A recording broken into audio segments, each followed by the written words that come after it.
Hey, everybody, off the Mike Sports Network, an emergency edition of Brown's Thoughts here. A stunning development in the NFL draft. Shedeur Sanders goes through 4 rounds of the NFL draft, and then at pick 144, the Cleveland Browns, with only a couple more picks left in their draft capital, they move up with the Philadelphia Eagles, and the Cleveland Browns, despite taking Dillon Gabriel in the 3rd round, take Shedeur Sanders as well, and now they add Shedeur Sanders to the quarterback room that has Kenny Pickett, Joe Flacco, and Dillon Gabriel, who they took yesterday.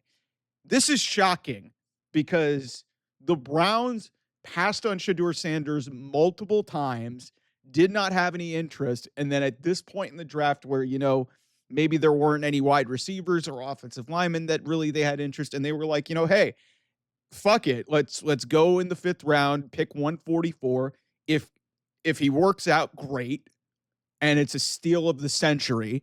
And if he doesn't work out, then, hey, you've got all this draft capital next year to potentially take your future quarterback. So it's very, very interesting that they did this here. And maybe, on some level, the Dillon Gabriel pick might have been to humble Shedeur and, lay him back a little bit. And we'll see how this goes into camp because, Kenny Pickett's there. And this is going to be very interesting to see how Shedeur adapts to this situation.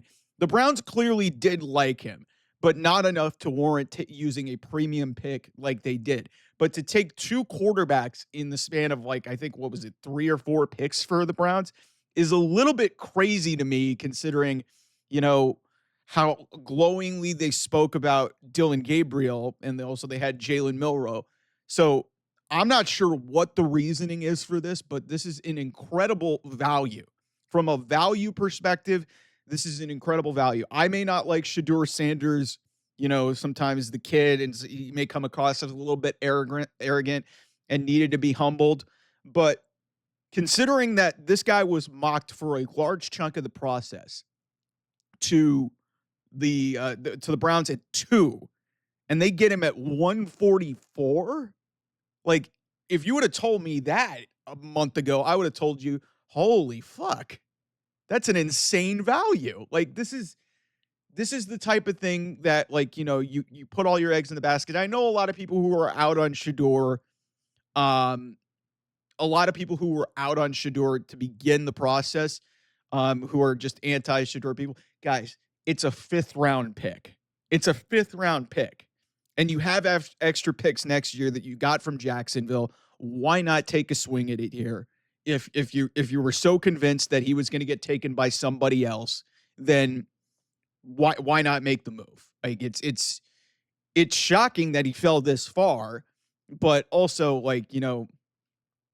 it's just and there's going to be a lot of discussions coming out of this about how it's going to be perceived and the chain of command. But piecing this together, everybody was talking about it in the process. It fits Kevin Stefanski's system. So does Dillon Gabriel. So they got young quarterbacks in their room that, make this at least a little bit interesting and a little bit more competitive. And hey, listen, if Shedur's going to have a chance to go start, he's going to have a chance. It's Joe Flacco, it's Kenny Pickett, and it's Dillon Gabriel. You're going to have a chance to start. And if he proves himself and he can go win some games, then maybe the Browns have found their quarterback of the future. And they got him in the 5th round. That being said, I'm not incredibly optimistic about it, but given the way that this guy was talked about throughout the entire NFL draft process, this was absolutely 100% the right move to make.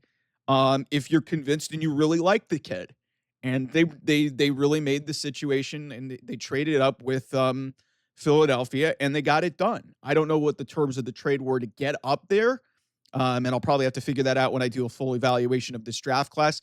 But hey, they doubled up on running backs. They doubled up on quarterbacks.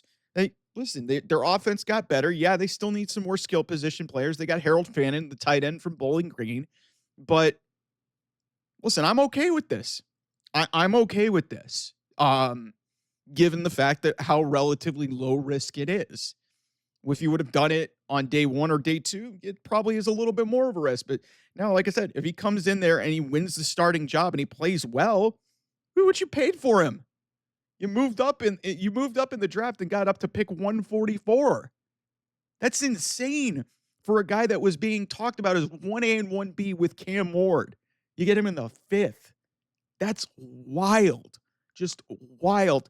An insane draft fall. The Browns were just in the center of this whole thing the entire time with his teammate at 2, and then obviously the Dillon Gabriel pick. And now here we are on Saturday in the middle of the 5th round, and he gets selected. So, hell of a story. We'll see how it turns out this season in Cleveland. Anyway, thanks so much for watching. I'll see you guys soon.